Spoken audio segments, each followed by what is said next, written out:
परंतु विश्वामित्र जी के प्रभाव से सशरीर स्वर्ग चले गए। जब देवताओं ने देखा अनाधिकारी तप के बल से स्वर्ग भेजा गया, तो वहां से ढकेल दिया और वे नीचे को सिर किए हुए गिर पड़े। परंतु राधा वल्लभ श्री हरिवंश तो आइए सुनते हैं दिव्य चरित्र राजा हरिश्चंद्र की अनकही और छुपी प्रेरणादायक कहानी। महर्षि शोभरी के 50 विवाह का रहस्य तथा दिव्य चरित्र आइए सुनते हैं गुरु जी के मुख से। परम तपस्वी शोभरी जी एक बार यमुना जल में डुबकी लगाकर तपस्या कर रहे थे, जल को स्तंभित करके। देख लो, ऐसे ऐसे महात्माओं को माया आकर्षित कर लेती है। अपने लोग तो एक डुबकी लगा के 1 मिनट भी नहीं रुक सकते, वो समाधि लगा लेते थे। जल को स्तंभित कर दिया और थल की तरह बैठे समाधिस्थ। महाराज शोभरी जी ने देखा कि एक मत्स्य मछली से क्रीड़ा कर रहा है, मैथुन। उनके हृदय में आया कि ये मैथुन में तो सुख है, तभी तो एक छोटा सा जीव इतना आनंदित हो रहा है, तो मुझे ये सुख चाहिए। अब महान तपस्या के धनी शोभरी जी के मन में विवाह करने की इच्छा जग उठी। सीधे राजा मानधाता के पास गए। महल में 50 राजकुमारियां थी। कहा कि एक भिक्षा में मुझे दो, मैं ब्याह करूंगा। अब बड़ी समस्या, शरीर से गंध आ रही, मछली जैसी, जल में समाधिस्थ, हड्डी हड्डी दिखाई दे रही। कौन राजकुमारी इनको पसंद करेगी? तो राजा ने कहा कि ब्राह्मण आपको जो कन्या पसंद कर ले उसे स्वीकार कर लो। शोभरी जी ने राजा मानधाता का अभिप्राय समझा कि तुम मुझे बूढ़े समझकर, कुरूप समझकर ऐसा बोले हो ना। झुर्रियां पड़ गई, बाल पक गए, सिर कंपायमान है, तो सोच रहे होगे कि शोभरी को कौन वरण करेगा।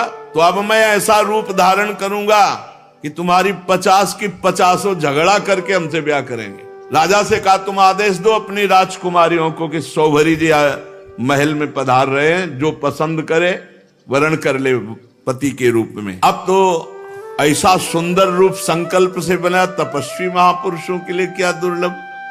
देख लो, कामना जागृत हुई तो भजन का प्रयोग कहां होने लगा। ऐसा रूप की देवांगनाएं लालायित हो जाएं। शोभरी जी ने अंतःपुर में प्रवेश किया और वहां राजा का दूत पहले ही बोला कि राजकुमारियों, परम तपस्वी शोभरी जी पधार रहे हैं, जो पति रूप में वरण करना चाहे वो वरण कर लें। फिर तो 50 कन्या दौड़ पड़ी शोभरी जी के रूप को देखकर। इतना सुंदर रूप, सबने अपना पति बना लिया। शोभरी जी ने कहा चिंता 50 चलो, 50 के साथ ब्याह करेंगे। अब वो कन्याएं तो बहुत सुखी हो गई, इतने सामर्थ्यशाली महात्मा पति के रूप में प्राप्त हुए हैं।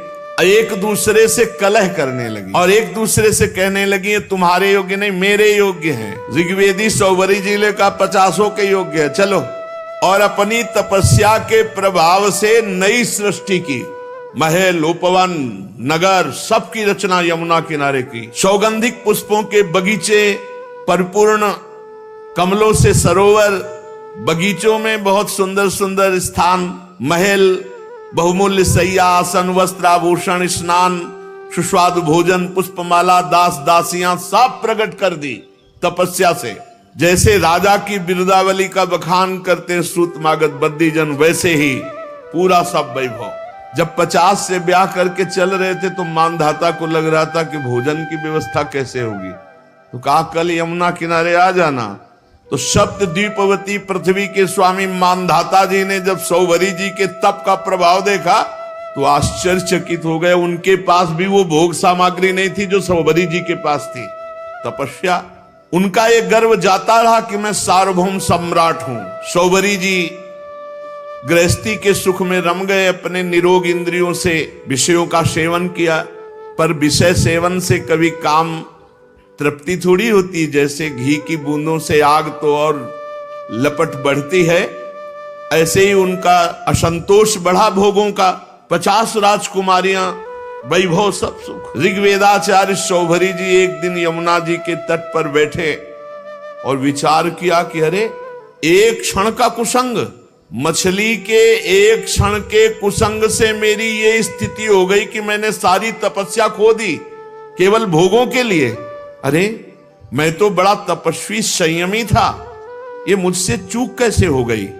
ये मेरा अधा पतन तो देखो। मैं दीर्घ काल से अपने ब्रह्म तेज को अक्षुण्ण रख रहा था, परंतु जल के भीतर विहार करती हुई एक मछली के संसर्ग से मेरा ब्रह्म तेज नष्ट हो गया। अतः देखो, मैं पहले एकांत में अकेले तपस्या में संलग्न था, फिर मछली का मैथुन देखा। मोबाइल में गलत दृश्य देखने वाले कैसे संभल सकते हैं? जब मछली की क्रीड़ा देखकर एक महात्मा 50 ब्याह करता है, तो तुम मनुष्य की क्रीड़ा देखोगे सर्च करके, गंदी गंदी बातें देखोगे, इधर उधर की नाटक नौटंकी देखोगे, तुम भजन करोगे? ये बहुत बड़ी कलयुग की कुचाल है मोबाइल। इसलिए मैं पहले एकांत में अकेले तपस्या में संलग्न था, मछली की मैथुन क्रीड़ा देखकर 50 विवाह किए, फिर संतान से 5000 हो गई। कहां अकेला, कहां 5000 के बीच में। विषयों में सत्य बुद्धि होने से माया ने मेरी बुद्धि का हरण कर लिया।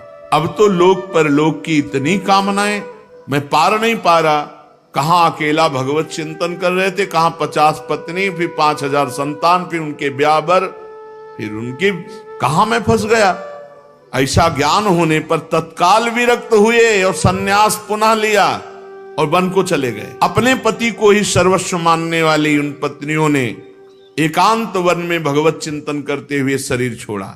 और सौभरी जी ने बड़ी घोर तपस्या की, शरीर को सुखा दिया और परमात्मा में लीन कर दिया। परीक्षित, जैसे ज्वालाएं अग्नि की शांत हो जाती हैं, वैसे ही उनकी 50 पत्नियां सौभरी जी के चरण चिंतन करके उत्तम गति को प्राप्त हुई, भगवद आराधना करके उत्तम गति को प्राप्त हुई। तो सौभरी जी के पावन चरित्र से ये शिक्षा लेनी चाहिए कि किसी भी जीव को मैथुन करते हुए कदापि नहीं देखना चाहिए। एक बार दृष्टि जाए, दोबारा दृष्टि ना जाए, उसका चिंतन ना होने पावे, नहीं तो साधक के मन में स्फुरना, फिर संकल्प और फिर क्रिया। इसलिए स्फुरना में ही रौंद दो। इतना नाम उच्च कोटि से जपने लोगों की स्फुरना ही समाप्त हो जाए, संकल्प बनने ही ना पावे। श्री सुखदेव जी महाराज कहते, परीक्षित, मैं वर्णन कर चुका हूं कि मानधाता के पुत्रों में सबसे श्रेष्ठ अम्बरीश जी थे। उनके दादा युवनाश्व ने उन्हें पुत्र रूप में स्वीकार कर लिया। उनका पुत्र युवनाश्व का हारित मानधाता के वंश में 3 अवान्तर गोत्रों के प्रवर्तक हुए। नागों ने अपनी बहन नर्मदा का विवाह पुरुकुत्स से कर दिया।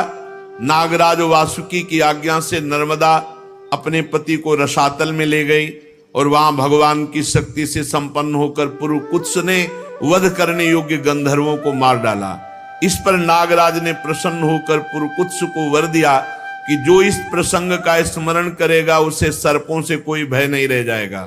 राजा पुरुकुत्स का पुत्र त्रिशदस्य था, उसके पुत्र हुए अनरण्य, अनरण्य के हर्यश्व, उसके अरुण और अरुण के त्रिबंधन, त्रिबंधन के पुत्र सत्यव्रत हुए। यही सत्यव्रत त्रिशंकु के नाम से विख्यात हुए। यद्यपि त्रिशंकु अपने पिता और गुरु के साप से चांडाल हो गए थे, परंतु विश्वामित्र जी के प्रभाव से सशरीर स्वर्ग चले गए।